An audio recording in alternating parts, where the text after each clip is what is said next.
Glória a Deus. Boa noite a todos. Boa noite, meus irmãos. Graças ao bom Deus, estamos mais uma vez na casa do Senhor, em comunhão, e para mim é uma alegria. Já faz um bom tempo que eu não prego, né? Então, fica em intercessão aí, tá? O pastor já pediu para tu orar por mim, e não era brincadeira, era sério. Era para orar mesmo, com força. Estou muito contente com o privilégio que é compartilhar a palavra com os irmãos. Antes de mais nada, quero desejar mais uma vez, para quem eu não disse, Feliz Dia das Mães, para as mamães. Que Deus abençoe cada uma de vocês e, como diria uma pensadora e poetisa moderna, Dilma Rousseff, ser mãe não é ser pai. Isso é profundo, né? Eu sei. Vai demorar um pouco para vocês entenderem isso, mas vocês vão ver que isso é muito profundo. Então, parabéns. Nós somos uma igreja abençoada pelo Senhor. Ele tem nos dado filhos, tem nos feito uma família, e eu creio que o futuro da Igreja Soma é brilhante porque o Senhor está nos abençoando. Amém? Irmãos, o pastor já falou no início, toda essa calamidade que a gente está vivendo no estado, toda essa destruição causada por essas enchentes. Ontem um tornado desceu, não sei como é que chama, um tornado no interior aqui do Rio Grande do Sul. Até mandei para um irmão lá, o que falta ainda acontecer, né? Daqui a pouco nós vamos ter terremoto, alguma coisa, porque inacreditável, assim, né? As coisas que estão acontecendo e atingindo o nosso estado. Essas enchentes, toda essa destruição, toda essa tragédia, e você vai concordar comigo que nenhum de nós esperava por isso, nenhum de nós sequer acreditava que isso ia ser tão grande, ia ser tão tamanha proporção, destruir tanta coisa, levar embora tantas casas, tantos sonhos. Nenhum de nós esperava que essa tragédia fosse tão grande, né? As autoridades anunciaram do tamanho da encrenca que estava vindo, né? Mas o governo, ele mente tanto que quando ele fala uma verdade, o povo não acredita, né? Então, muitas pessoas, infelizmente, acabaram ficando dentro das suas casas, achando que não ia ser tão grande a coisa, e perderam sua própria vida, inclusive. Então, nós estamos vivendo um tempo que é inesperado para todos nós. Eu não sei se tem alguém aqui que esperava que isso fosse acontecer, né? Eu estou orando para que aconteça isso. Nós não esperávamos isso. E a bem da verdade, meus irmãos, é que a nossa vida é assim. A nossa vida é cheia de momentos e acontecimentos que são inesperados. Uma hora a coisa tá boa, tá legal, você acha agora eu vou para frente, agora minha casa vai para frente, agora meu casamento tá bom, e de repente do nada acontece algo inesperado que derruba tudo, né? Então, eu quero falar com vocês nessa noite sobre um inesperado que aconteceu na vida de uma mulher e que pode trazer lições para a nossa vida também. Então, se tu não reservou ainda um espaço na tua agenda para o inesperado, faça isso a partir de hoje, porque o inesperado vai chegar. Se não chegou, vai chegar ainda. E essa é a nossa caminhada cristã. O fato de andarmos com Jesus não significa que nós vamos estar ausente dos problemas, né? Muitos irmãos nossos, irmãos fiéis ao Senhor, talvez mais fiéis do que nós, perderam a sua casa inteira, foi levada embora, seus familiares foram levados embora. Então, andar com Jesus não significa que nós estamos excluídos aí de passarmos por lutas, por tribulações. E eu queria que você abrisse a sua Bíblia no Evangelho de Lucas, capítulo 7. Lucas, capítulo 7, nós vamos ler do verso 11 até o verso 17.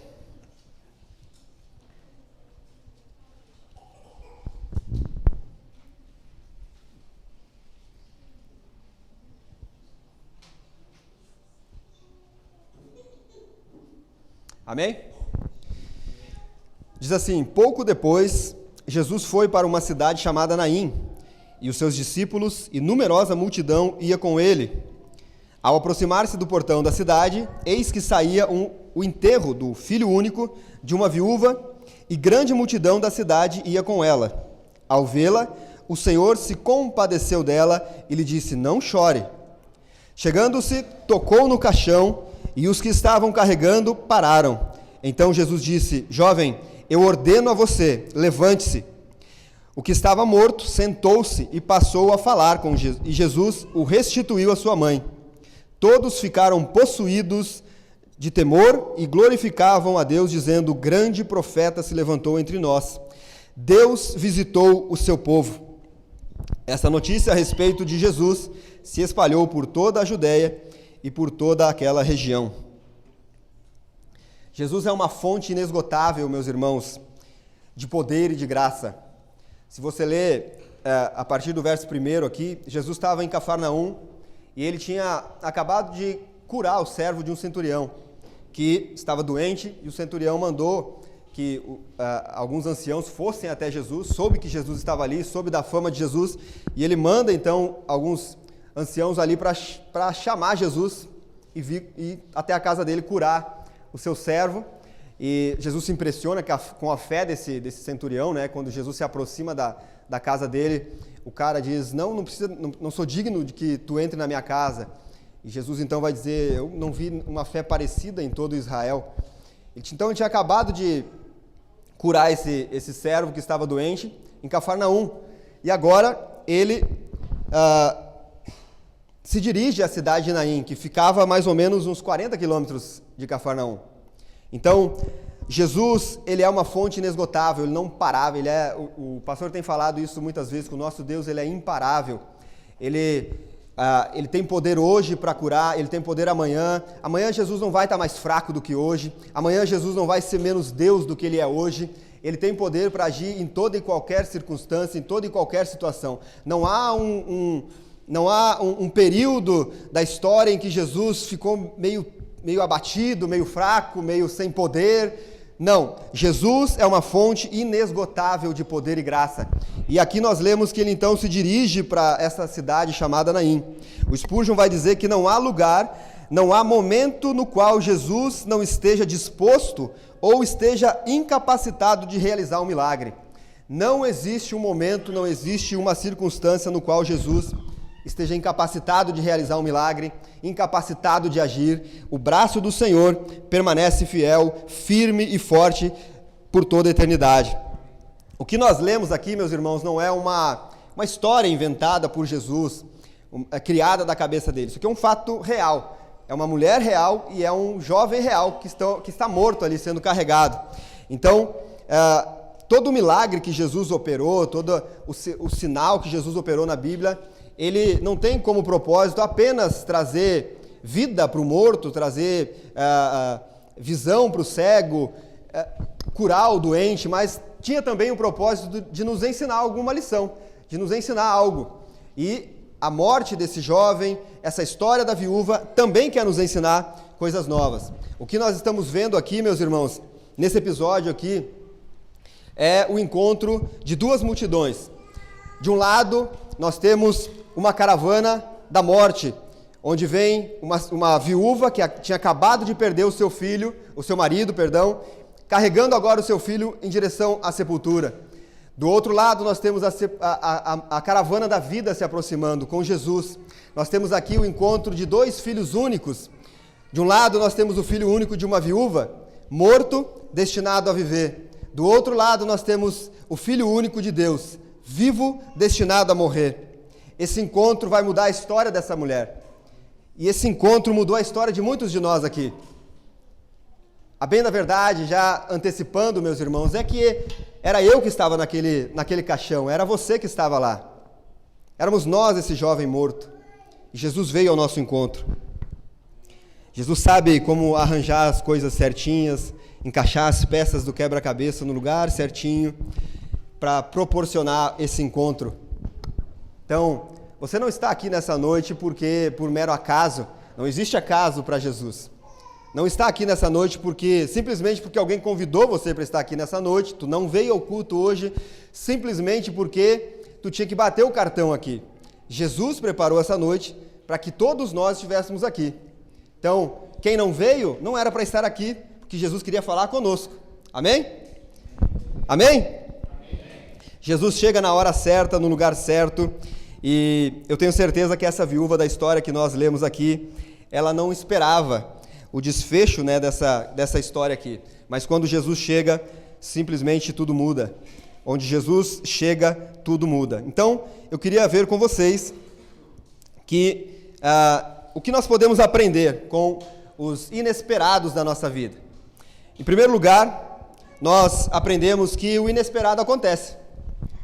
Se tu não sabia dessa verdade, eu vou te revelar. Receba a revelação agora. O inesperado acontece. O inesperado em nossa vida acontece. Por que foi um inesperado na vida dessa viúva? Porque nenhuma mãe ora, nenhuma mãe clama ao Senhor, Deus leva meu único filho. Nenhum de nós aqui ora pedindo que Deus mandasse essa calamidade. Eu não acredito que alguém tenha orado e pedido, Deus, manda toda essa destruição para o nosso estado.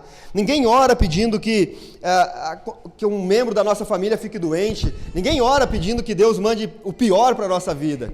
Pelo contrário, nós somos ensinados e somos encorajados a orar e pedir que Deus abra as portas, que Deus abençoe a nossa vida, que Deus faça a nossa família prosperar. Nós somos encorajados a isso. Mas a verdade é que essa viúva tinha acabado de perder o seu marido e agora toda a esperança dela estava depositada nesse jovem, nesse único filho que ela tinha. Ele representava o sustento dela, ele representava a continuidade da família dela, do sobrenome deles.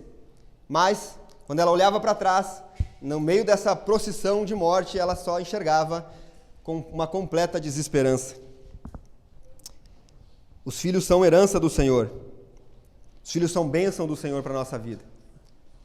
Então, essa mulher agora ela se encontrava completamente desamparada, completamente sem esperança alguma de futuro. E nós nunca estamos preparados para as coisas ruins que vão acontecer na nossa vida. Nós não nos preparamos para isso, nós não reservamos um espaço na nossa agenda para as calamidades que vêm. Porque nós não esperamos que isso aconteça, né? Afinal, nós somos servos do Deus Altíssimo, nós servimos ao Deus Todo-Poderoso. Então, não espero que vá acontecer coisas tristes, não espero que alguém da minha família vá adoecer. Não esperamos o dia mau, mas a Bíblia nos instrui, Paulo fala em Efésios, para que a gente se revista de toda a armadura de Deus, para que a gente possa resistir o dia mau. Se é para nós nos revestir da armadura, para resistir o dia mau, isso significa que o dia mau vai vir. O dia mau virá, meus irmãos. Essa mulher talvez não tenha se preparado para esse dia, mas esse dia chegou, aconteceu. Após a morte do seu marido, agora o menino dela, o único filho dela, também morreu. O inesperado acontece, meus irmãos. A pergunta que eu quero fazer para você, como é que tu tem te preparado para esse dia? Como é que tu tem te preparado para o inesperado? Tu tem te preparado para ele?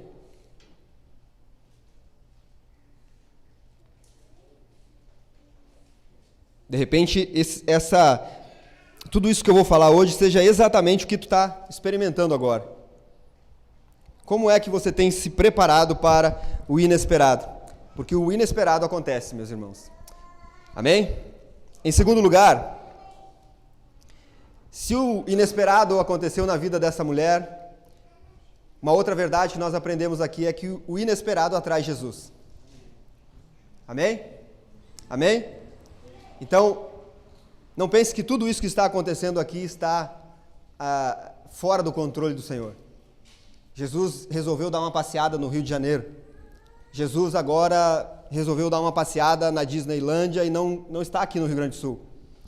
O inesperado atrai Jesus. Verso 11 diz, pouco tempo depois, Jesus foi para uma cidade chamada Naim. Os seus discípulos e numerosa multidão iam com ele. Como eu falei antes, Naim ficava a cerca de 40 quilômetros de Cafarnaum, onde Jesus tinha curado esse servo. Talvez algumas pessoas que estavam na multidão com Jesus tenham perguntado, mas Naim, Senhor? O que a gente vai fazer em Naim? 40 quilômetros? Quem sabe a gente vai dando uma segurada aqui nas cidades mais próximas? Não tem outros lugares para a gente ir? Vamos sair daqui agora, vamos andar 40 quilômetros para chegar em Naim?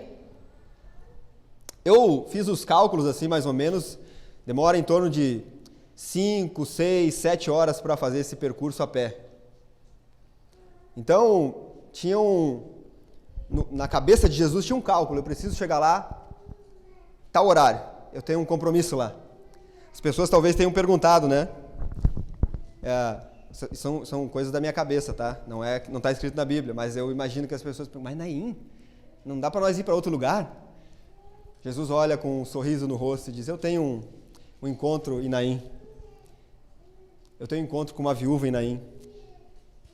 Mas Sapiranga, mais Campo Bom, mais Ivoti, ou no meu caso, há algumas décadas atrás, 30 anos atrás, mas em Nova Prata, mas no bairro São João Bosco, naquela vila, naquela casa, é muito longe, não dá. Mas em Novo Hamburgo, lá no fim daquele bairro, eu não sei onde Jesus te encontrou. Eu não sei onde foi que Jesus te encontrou. Ele me encontrou numa cidade na época, não tinha 20 mil habitantes, numa vila afastada da cidade, sem energia na rua, estrada de terra. Ele foi até a minha Naim, bateu na minha porta e me encontrou. O inesperado atrai Jesus, meus irmãos. Tudo isso que está acontecendo no nosso estado, eu creio nisso, resultará em uma grande obra do Senhor no nosso estado. Pessoas se dobrando diante do Senhor, o reino das trevas sendo destruído, sendo dissipado do nosso estado.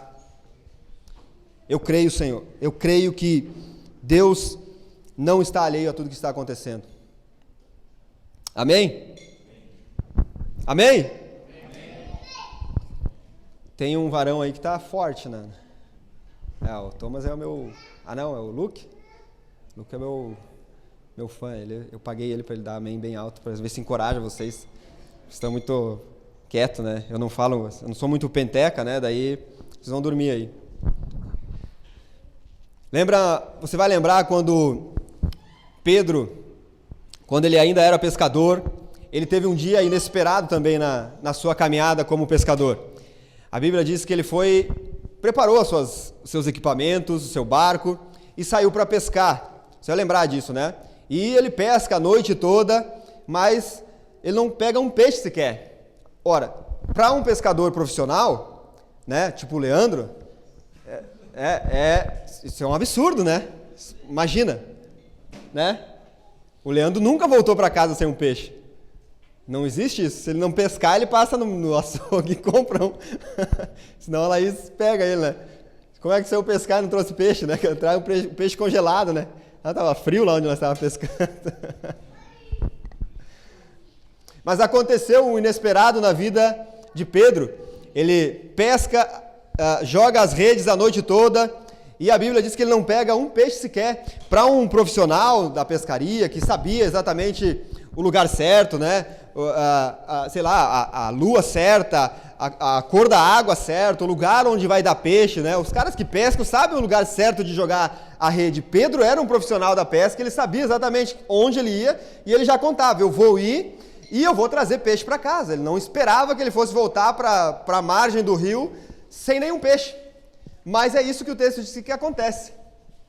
Ele volta agora para a margem do rio sem um único peixe. E Jesus encontra eles ali na margem do rio. Jesus encontra ele e encontra no meio de vários barcos que estavam ali, Jesus encontra um espaço, um lugar, justamente no barco de Pedro, que ele pudesse pregar. Vocês creem que Jesus está aqui nessa noite, meus irmãos? Amém. Se ele precisasse de um barco agora, ele encontraria um barco na tua vida? Um lugar onde ele pudesse falar? Ele encontrou lugar no barco de Pedro e ali Jesus prega e manda que Pedro agora volte lá, jogue do outro lado. E o desfecho então é completamente diferente, ele volta com as redes arrebentando de tanto peixe que tinham. Então o inesperado atrai Jesus para a nossa vida. O inesperado pode atrair um grande milagre para vocês.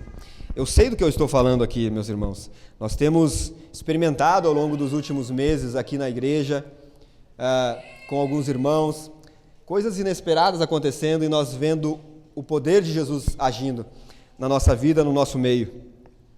Jesus veio até o teu inesperado nessa noite.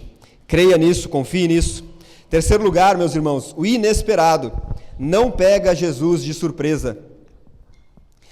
Verso 12, ao aproximar-se do portão da cidade, eis que saía o enterro do filho único de uma viúva. Jesus chegou exatamente na hora em que esse cortejo estava saindo da cidade para o sepultamento. Ele viaja 40 quilômetros, numa velocidade que ele sabia que tinha que andar, para chegar exatamente no portão da cidade, onde esse jovem estava saindo agora morto, com toda aquela multidão. O que levou Jesus a andar numa estrada que ia dar justamente nesse portão? Não é possível afirmar quantos portões existiam em Naim, mas só o fato de ter um portão significa que não era uma cidade insignificante, era uma cidade que provavelmente tinha muros ao seu redor. E tu vai lembrar que no portão das cidades era um lugar onde se julgava as causas do povo. Ali naquele portão, exatamente naquele portão, provavelmente existiam outros portões na cidade, mas Jesus veio por um caminho que ia dar exatamente nesse portão e exatamente na hora que esse cortejo estava saindo. Naquele lugar, esse portão da decisão, onde a morte ia dar a última sentença, a última palavra para aquela família, chegou o autor da vida. Jesus não é pego de surpresa, meus irmãos. Ele sabe exatamente cada passo que ele dá. Ele sabe exatamente o lugar certo, a hora certa de chegar em cada um de nós. Jesus se encontra com aquele morto antes que ele fosse sepultado. É óbvio que Jesus tinha poder para ressuscitá-lo e tirá-lo do túmulo, como fez com Lázaro. Mas a questão aqui é o encontro ali. Jesus chegou exatamente no momento em que eles estavam passando por esse portão da cidade, o portão da decisão, onde as causas eram julgadas. Aquela viúva olhava para trás e enxergava uma multidão carregando o seu filho, morto, sem esperança. O seu passado estava completamente apagado. Ela olhava para frente, o que ela via depois daquele portão era um túmulo esperando para enterrar o seu filho. Jesus chega exatamente naquele momento, no lugar certo e na hora certa. Jesus veio aqui nessa noite, meus irmãos. Jesus veio aqui nessa noite. Repito, vocês não vieram aqui por acaso, porque não há acasos para Jesus. Ele não é pego de surpresa. Eles não estão lá no céu agora, Jesus, Deus, os anjos correndo de um lado para o outro, apavorados. O que nós vamos fazer com toda essa calamidade que aconteceu no Rio Grande do Sul? O que nós vamos fazer agora com todas as coisas que estão acontecendo no mundo? Não. Tudo isso está dentro do controle soberano de Deus. Porque Jesus não é pego de surpresa. Amém? Em quarto lugar, meus irmãos, o inesperado também revela a nossa fragilidade. O texto do verso 12 diz: ao aproximar-se do portão da cidade, eis que saiu o enterro do filho único de uma viúva. Nós temos aqui um jovem que morreu, meus irmãos. Isso aqui, de novo, é uma história, é um fato isso aqui. Um jovem morreu. Eu e você somos fracos, meus irmãos, somos limitados. Nós não somos seres super-heróis. Talvez você esteja achando que vai durar a vida muitos anos, 100 anos, 90 anos. Eu sou tão sadio, eu sou tão forte, eu sou cheio de vigor, tenho muito tempo ainda para decidir as coisas, eu tenho muito tempo. Quantas vezes você já ouviu alguém te convidar para vir até Jesus? Quantos apelos você ouviu para que te convidassem? Entregue sua vida ao Senhor, volte-se para Ele. Se reconcilie com o Senhor. Não, mas eu sou novo ainda, eu sou jovem ainda, eu tenho tempo ainda. Salmo 144, verso 4 diz: o homem é como um sopro, os seus dias são como a sombra passageira. Tiago vai dizer no capítulo 4 que vocês nem sabem o que acontecerá amanhã. O que é a vida? Vocês são como a neblina que aparece por um pouco de tempo e depois se dissipa. A vida é muito curta, meus irmãos. Nós não temos tanto tempo assim quanto achamos que temos. Um jovem morreu aqui. O Vitor, filho do Gilmar e da Kelly, falou para nós na quinta-feira no GC, né? Nós perguntamos: e aí, Vitor, como é que foi a tua semana? Ele disse: uma coisa que eu aprendi é que em uma semana nossa vida pode mudar completamente. E menos que isso, irmãos, numa noite a nossa vida pode mudar completamente. Como nós lemos aqui, nós não sabemos o que vai acontecer amanhã. Aliás, eu não sei o que vai acontecer daqui 10 segundos. Nós somos frágeis, meus irmãos, nós somos frágeis. Em segundo lugar, nós temos uma mãe aqui, uma senhora que perdeu o seu filho, a garantia do seu sustento. O homem, naquela época, era assumir a bronca dentro de casa, garantia o sustento da sua casa. Então essa mulher dependia do cuidado, da ajuda financeira para a sua velhice, mas agora o que ela vê é o seu filho morto. O seu filho não era mais alguém em quem ela podia se apoiar, mostrando a fragilidade dessa senhora agora também. E eu pergunto para você, meu irmão e minha irmã, no que é que você tem se apoiado? No que é que você tem se apoiado? Na sua juventude? No seu vigor físico? No seu trabalho? Na sua conta bancária? No que é que você tem se apoiado? No seu marido? Na sua esposa? Nos seus filhos? No governo? Em quem você tem se apoiado?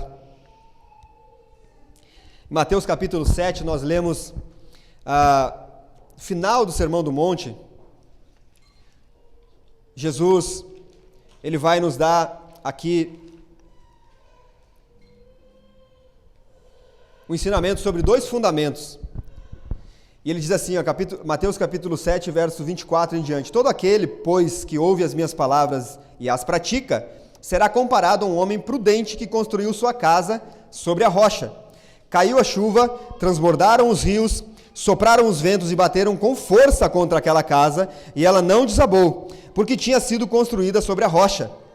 Todo aquele que ouve as minhas palavras e não as pratica, será comparado a um homem insensato que construiu a sua casa. Repare isso, meus irmãos, sobre a areia, caiu a chuva, transbordaram os rios, sopraram os ventos e bateram com força contra aquela casa, e ela desabou, sendo grande a sua ruína. O que nós temos aqui são 2 construtores, irmãos. Então, ninguém que está aqui dentro hoje não está construindo absolutamente nada. Todos nós estamos construindo alguma coisa. Eu estou construindo algo, vocês estão construindo algo. A questão é sobre que fundamento tu está construindo a tua casa. Porque os 2 construíram. Um construiu sobre a rocha e o outro sobre a areia. Qual é o fundamento que tu tem construído a tua vida? Em qual fundamento tu tem firmado, fincado as estacas aí do teu casamento, da tua família, da tua vida? É na rocha eterna, que é inabalável, que pode vir uma enxurrada e derrubar e levar tudo embora, os seus bens, a sua casa, os seus familiares, mas que ainda assim você está firme no Senhor? Ou é sobre areia? Em quem você tem depositado a sua esperança? Qual é o seu fundamento? O inesperado vem, meus irmãos, para mostrar o quanto eu e você somos frágeis. O quanto eu e você somos frágeis. Onde você tem depositado a sua esperança, então?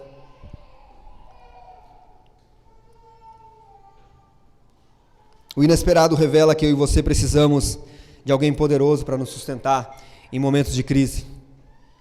O inesperado mostra que eu e você Precisamos de Jesus, do braço forte do Senhor, para nos amparar, para nos segurar firme no meio do caos. Amém? Em quinto lugar, meus irmãos, o inesperado revela a graça de Deus.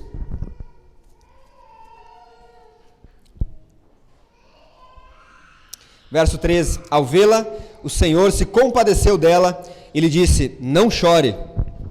Repare, meus irmãos, que ao contrário do centurião, no caso dessa senhora aqui, não há um pedido dela para que Jesus fosse ressuscitar o seu filho. Não há aqui, nós não vemos essa mãe suplicando: Jesus, filho de Davi, ressuscita o meu filho. Não há nada, nenhuma movimentação dessa mulher em direção a Jesus, pedindo que ela socorresse ele. Aliás, Jesus estava a quilômetros de distância daquele acontecimento. Mas o Senhor foi até ela. Tudo que nós vemos aqui, meus irmãos, é graça e compaixão do Senhor na vida dessa mulher. Não é assim, não foi assim conosco? Não foi exatamente assim que aconteceu comigo e com você? Nós estávamos mortos nos nossos pecados, afundados no pecado, na lama do pecado. Nós andávamos segundo o curso deste mundo. Nós nos alegrávamos em irar o Senhor. Nós éramos, por natureza, inimigos de Deus. Mas Deus, sendo rico em misericórdia, com seu grande amor com que nos amou, estando nós mortos, sendo carregados rumo à sepultura, o Senhor vem e toca no caixão e diz: pare, pare. Foi exatamente isso que aconteceu, meus irmãos. O inesperado revela a graça de Deus em nossa vida. Pela graça vocês são salvos por meio da fé, e isso não vem de vocês. É um dom de Deus. Não vem de obras para que ninguém se glorie. Nós não fizemos absolutamente nada para que merecêssemos. Aliás, eu citei antes do Salmo 127. Salmo 127, né? Os filhos são herança do Senhor. É o 127? E daí diz, é uma recompensa que o Senhor dá. Eu não sei o significado, se tem algum outro significado para os estudiosos de grego e aramaico e tangamandapiano, mas recompensa do quê? O que eu dei para o Senhor para que Ele me desse isso? Nós não fizemos nada para receber algo do Senhor. Ele veio até nós. A Bíblia toda, do começo ao fim, desde o primeiro casal que caiu no Jardim do Éden, e a única coisa que de lá para cá a gente faz é nos esconder do Senhor, é fugir dele, é correr para trás de arbustos, é tentar esconder a nossa vergonha. Desde o começo até agora é o Senhor dando um passo na nossa direção, é o Senhor vindo até nós. Adão, onde você está? O Senhor está gritando aqui nessa noite. Onde está você, Adão? Do começo ao fim, meus irmãos, é o Senhor vindo na nossa direção. Ele já podia ter acabado com tudo lá no início, mas Ele vai e procura o Adão. Cadê você, Adão? Sacrifica um animal. Adão e Eva já tinham feito umas roupinhas, feito com as folhinhas, aquela que você vê nas figurinhas. Não é assim que funciona. Não é assim que eu quero redimir vocês. Deus sacrifica um animal e com a pele desse animal Ele faz uma roupa para agora sim esconder a vergonha do homem. Foi assim, meus irmãos, comigo. Foi assim com você. O inesperado revela a graça do Senhor sobre nós. É sempre Deus dando um passo na nossa direção. Em sexto lugar, o inesperado, meus irmãos, revela o poder de Jesus sobre a morte. Verso 14 e 15. Chegando-se, tocou no caixão. Tem umas versões que dizem no esquife. Algumas pessoas dizem que Jesus era músico, né? Essa aí, provavelmente, é só para quem tem a carteirinha amarela já. Né? Jesus era músico, é mesmo? Ele tocou no esquife. Eu não sabia o que era o esquife, acharam que era um instrumento. Dá risada, gente, pelo amor de Deus. Vai dizer que não foi legal. Essa aí foi boa, não foi? Não foi, pelo jeito não foi. Chegando-se, tocou no caixão e os que estavam carregando pararam. Então Jesus disse: jovem, eu ordeno a você, levante-se. O que estava morto sentou-se e passou a falar, e Jesus o restituiu à sua mãe. Nenhum de nós aqui está preparado para a morte, meus irmãos, né?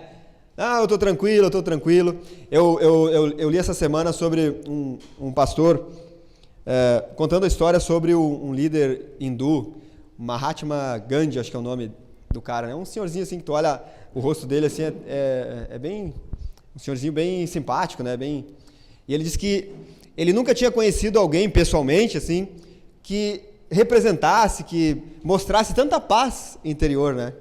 E aí ele cita uma frase desse cara, desse líder aí, que ele diz assim que nos 70 anos que ele estava caminhando dentro do hinduísmo, ele nunca tinha encontrado nada parecido com a paz que ele encontrava lendo os livros deles ali, dos hindus, né?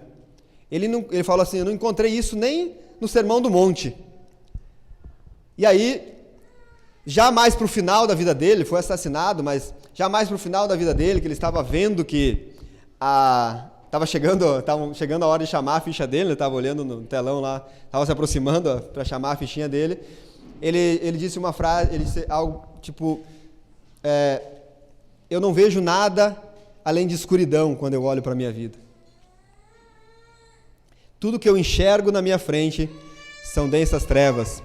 Ou seja, ele começou a se apavorar quando ele sentiu que, de fato, estava chegando a hora dele. Então, nenhum de nós está preparado para a morte nos apavora, né? Hebreus 2, 14 e 15 diz, visto, pois, que os filhos têm participação comum de carne e sangue, também Jesus igualmente participou dessas coisas, para que, por sua morte, destruísse aquele que tem o poder da morte, a saber, o diabo, e livrasse todos os que, pelo pavor da morte, estavam sujeitos à escravidão por toda a vida. A morte é algo que assombra muitos de nós, meus irmãos.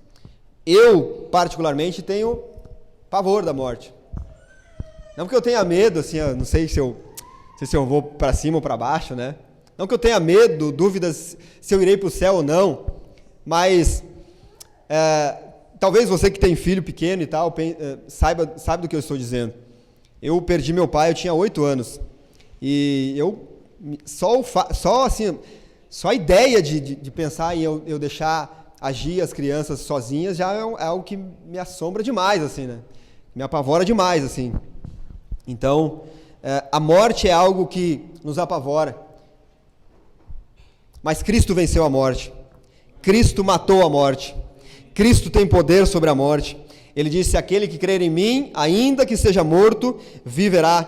No texto aqui que a gente leu, Jesus se aproxima do caixão, e aqueles que estavam carregando agora, eles descem o morto até o chão, sabendo que aquele que tinha encostado ali tinha autoridade, e que algo ia acontecer. Jesus toca no morto, chama ele de volta à vida.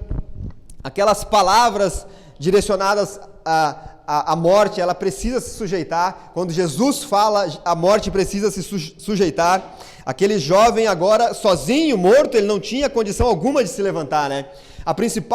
Qual que é a principal característica de um morto? Vocês sabem? Qual que é? É que ele está morto, né? A principal característica do morto é que ele está morto. Ele não tem reação. Ora, se a Bíblia diz que eu e você estávamos mortos em nossos pecados, como então que eu fiz algo para que Deus, né? A principal característica do morto é que ele está morto. Se ficar um pouquinho mais ali, ele começa a feder também. Morto espanta a gente.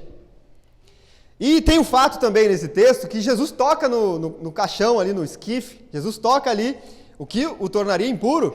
Mas Jesus é incontaminável, né?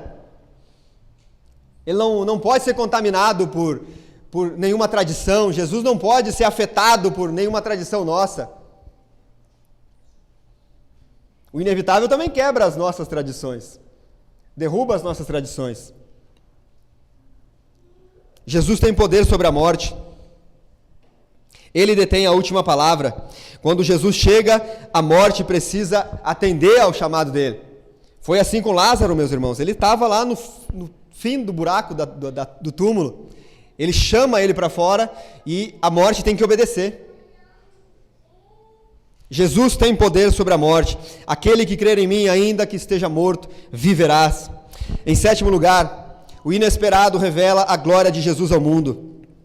Verso 16: todos ficaram possuídos de temor e glorificavam a Deus, dizendo: grande profeta se levantou entre nós. Deus visitou o seu povo.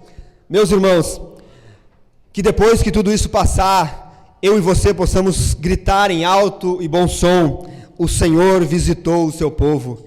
Deus visitou o Rio Grande do Sul. Deus visitou o Rio Grande do Sul.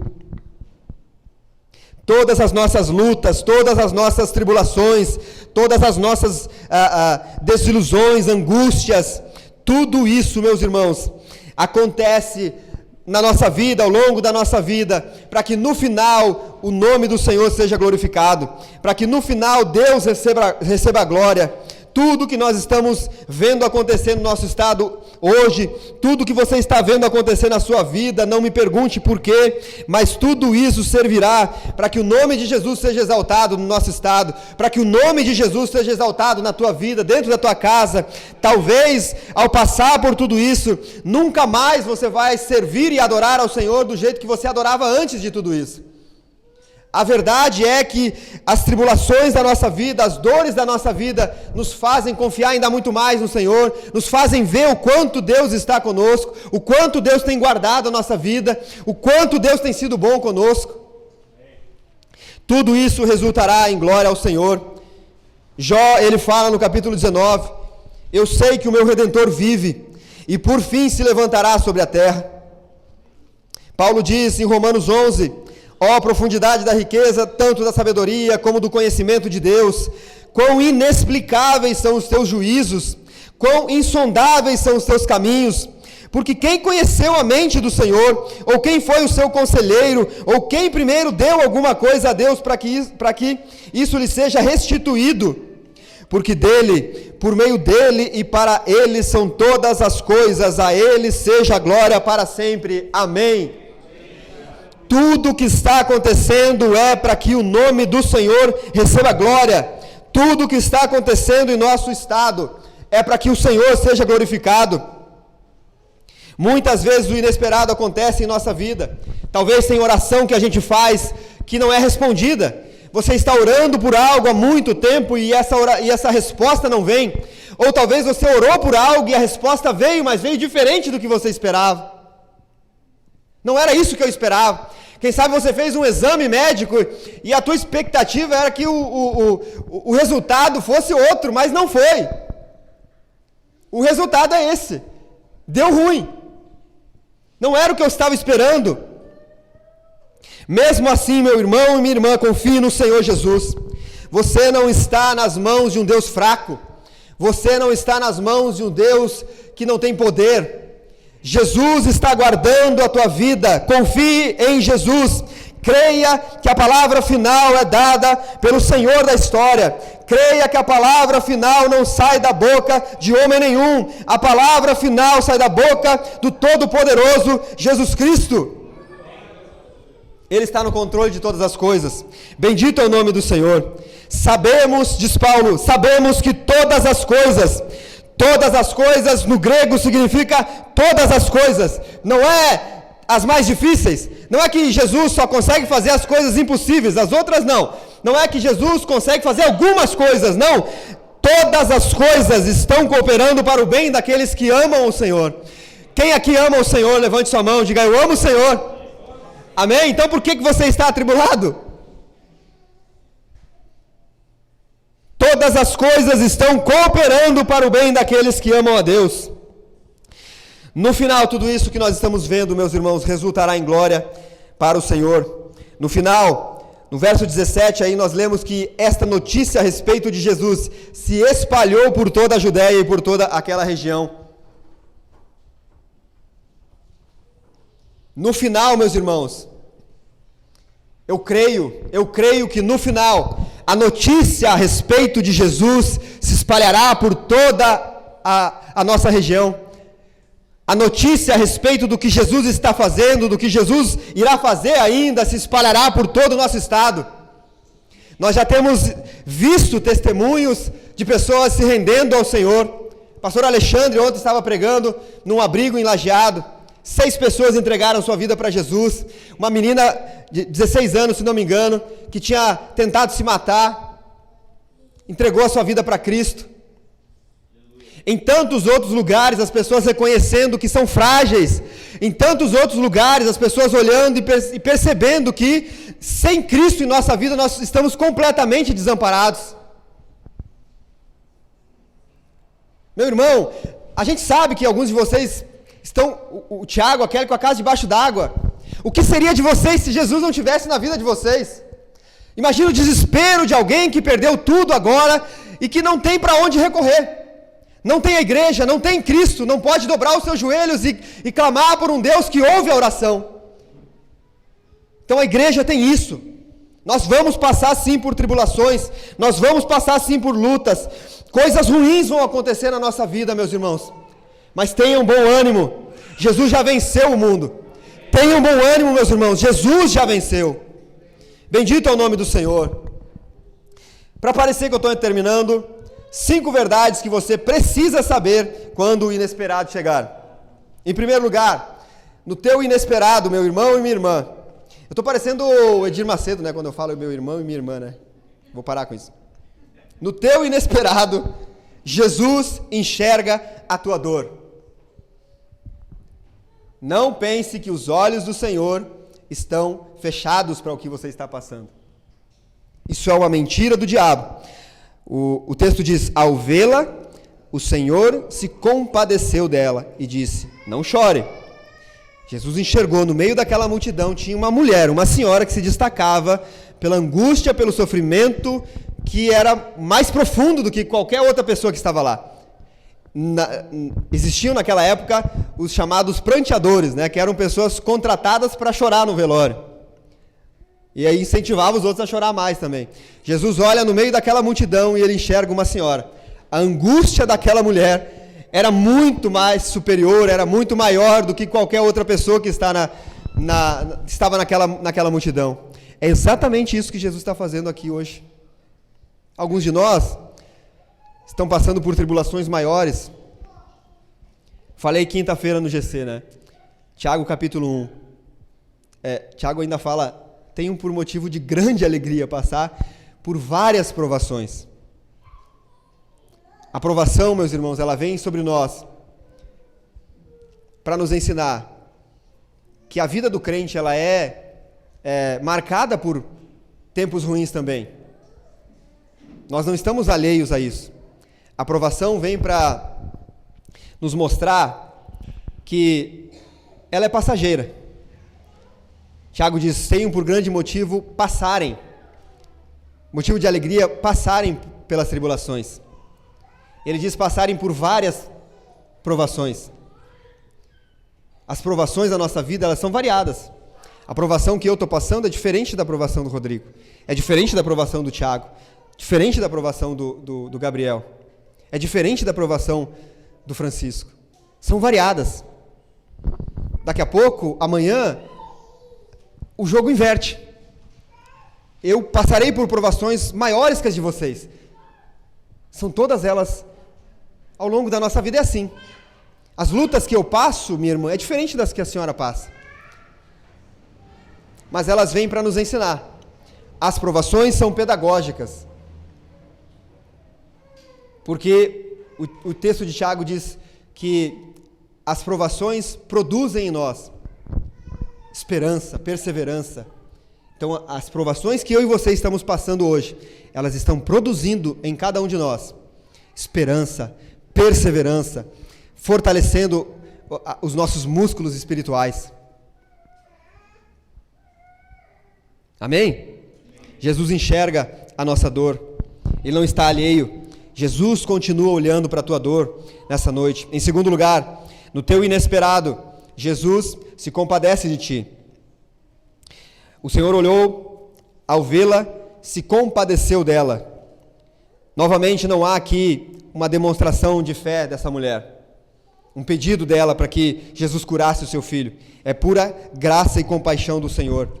Jesus continua olhando para cada um de nós com compaixão e graça. Ele não mudou. Ele continua olhando para você com graça e compaixão. Em terceiro lugar, em teu inesperado, Jesus enxerga as tuas lágrimas. Jesus olha para aquela mulher e diz para ela: não chore. Talvez alguém lá no meio disse: mas como assim não chore? Como assim não chore? Se tem um lugar que é propício para chorar, é um velório. Como assim não chore? Jesus tem poder para dizer isso, porque Ele enxuga dos nossos olhos toda lágrima. Jesus olha para aquela mulher enlutada, percebe a profunda dor que ela está passando e diz: não chore. Da mesma forma, Jesus tem poder nessa noite para olhar para cada um de nós, para as tuas tribulações, para a tua angústia hoje que assola o teu coração, para as dores que você tem passado e dizer para você: não chore. O ponto final, a última palavra sou eu que dou. Ainda hoje Jesus sabe exatamente o que eu e você estamos passando. Ele é um homem de dores. Ele sabe o que é padecer. No teu inesperado, Jesus enxerga as tuas lágrimas. E Ele diz para você: não chore. Eu estou contigo. Eu estou contigo. Bendito é o nome do Senhor. Em quarto lugar, em teu inesperado, Jesus triunfa sobre a morte. Então Jesus disse: jovem, eu ordeno a você, levante-se. E o que estava morto sentou-se e passou a falar. Aquele que é a ressurreição e a vida dá uma ordem e a morte tem que obedecer. Quando Jesus chega, tudo e todos precisam se dobrar diante dele.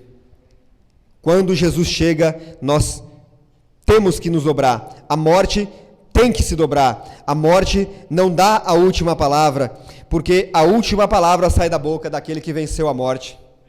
Jesus venceu a morte.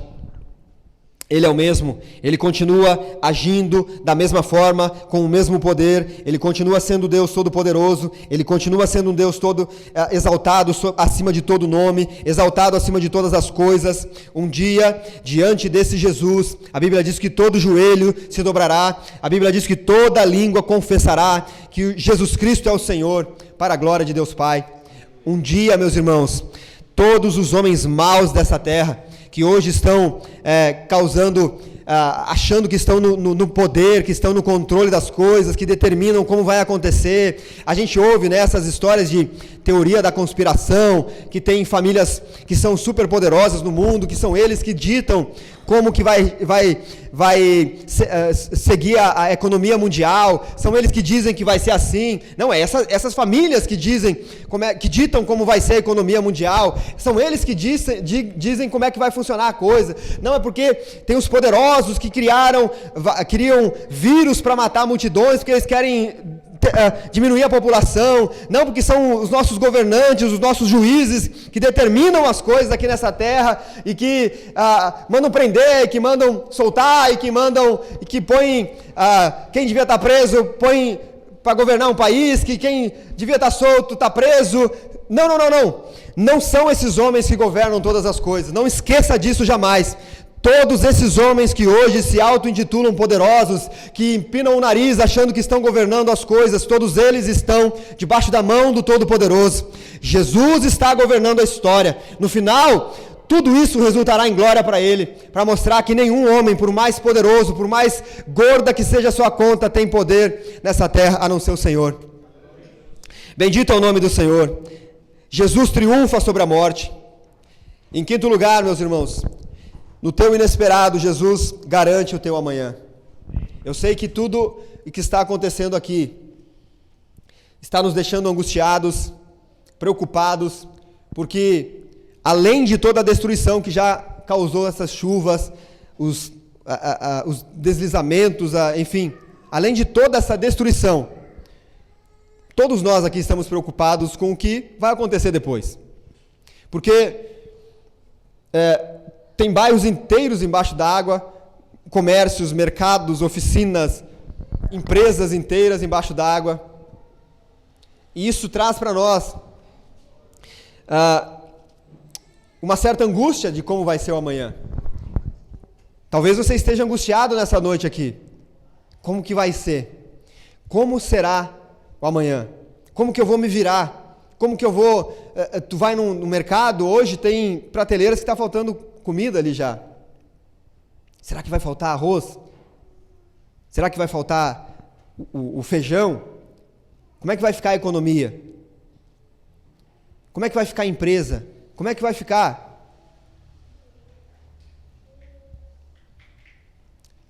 Não é o meu emprego que garante o meu futuro. Não é a minha profissão que garante o meu futuro. Não é o que eu tenho, o que eu não tenho na minha conta que garante o meu futuro. Lembra o que nós lemos antes? Você não sabe o que vai acontecer amanhã. Quem garante o nosso amanhã é o Senhor. Quem garante o nosso amanhã é Jesus.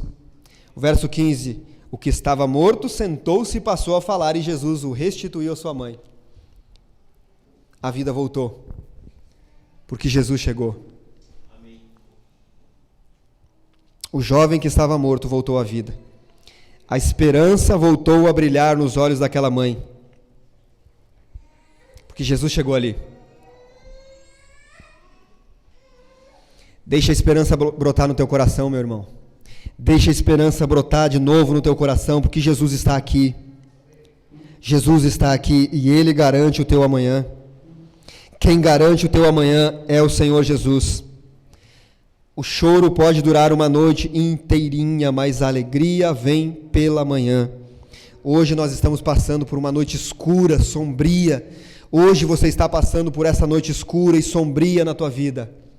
Mas o amanhã virá. O amanhã virá, meus irmãos. E com ela virá a alegria. Bendito é o nome do Senhor. Creia, meus irmãos. O inesperado vem para mostrar o quanto eu e você somos fracos, somos frágeis e precisamos do Senhor na nossa vida. No meio de toda essa tribulação, Jesus não está alheio, Jesus não está longe, Ele está aqui. Ele está conosco. Ele prometeu isso. E Jesus, diferente de nós, Ele cumpre com aquilo que Ele prometeu. Eu estarei com vocês todos os dias até o final. Eu estarei com vocês todos os dias até o final. Amém?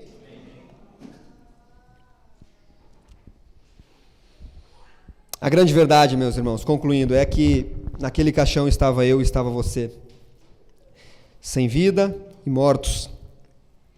Mas o Senhor veio até nós. O Senhor veio até nós e nos deu vida. Jesus Cristo veio até nós. Talvez essa seja a condição de alguns de vocês aqui nessa noite. Você está longe do Senhor. Você está afastado do Senhor. E de novo, você não veio aqui por acaso essa noite. Talvez a sua condição agora é de alguém que está sendo carregado para a sepultura. Porque há muito tempo você não tem mais reação. Há muito tempo você já vive sem esperança alguma do futuro. O Senhor está te chamando nessa noite. Não esqueça, o inesperado mostra o quanto eu e você somos frágeis. E esse é o tempo de você se render ao Senhor. E esse é o dia, hoje é o dia de você se entregar ao Senhor. A boa notícia nessa noite é que Jesus está aqui. A boa notícia, meu irmão, é que Jesus está aqui. E onde Jesus está, tudo muda. Tudo muda. Jesus vem até você nessa noite e te chama à vida novamente. Aceite o convite dele. Aceite o convite do Senhor nessa noite. Se coloque de pé.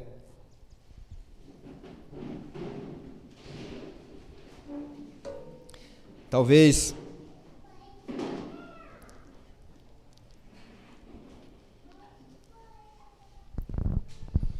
você não esperava tudo isso que está acontecendo na tua vida. Quem sabe você não esperava, inclusive, vir a um culto hoje, estar na igreja hoje, ouvir essa palavra hoje. Mas o Senhor tinha tudo planejado para nós nessa noite. Eu quero orar com vocês. Kennedy vai louvar aqui conosco. E nós vamos responder a esse sermão, meus irmãos.